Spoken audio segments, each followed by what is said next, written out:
আজ আমাদের নাড়াপোড়া, কাল আমাদের দোল, পূর্ণিমাতে চাঁদ উঠেছে, বলো হরি বল। তো তোমাদের কাদের কাদের পাড়াতে কিন্তু নাড়াপোড়া হচ্ছে কমেন্ট করে তাড়াতাড়ি জানাও। আর আমাদের পাড়াতে তো নাড়াপোড়া হচ্ছেই। ছোট ছোট ছেলেপেলেটা দেখলে তো কত সুন্দর ভাবে ওরা কিন্তু দাদুকে সাজিয়েছে। তো দাদুর মাথাটা একটু ছোট হয়ে গেছে, একটু বড় হলে বেশি ভালো হতো।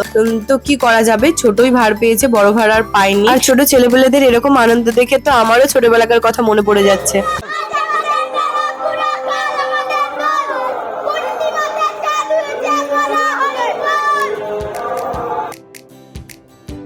ওরা কিন্তু ভেতরে কালি ফটকা দিয়েছিল, তো কালি ফটকা দেওয়ার জন্য সব ছিটিয়ে ছিটিয়ে আগুনগুলো পড়ছিল। তো দেখছো তো কেমন ভাবে ছিটিয়ে ছিটিয়ে যাচ্ছিল, আর ওরা সব ভয়ে ভয়ে পালাচ্ছে।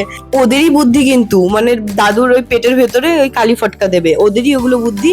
তো ওরাই লাস্টে ভয় পাচ্ছে। ওদের সাথে সাথে দুষ্টু প্রচন্ড ভয় পাচ্ছিল, কারণ দুষ্টুর লাইফে কিন্তু এটা প্রথম। দুষ্টু কিন্তু কোনোদিন নাড়াপোড়া দেখেনি।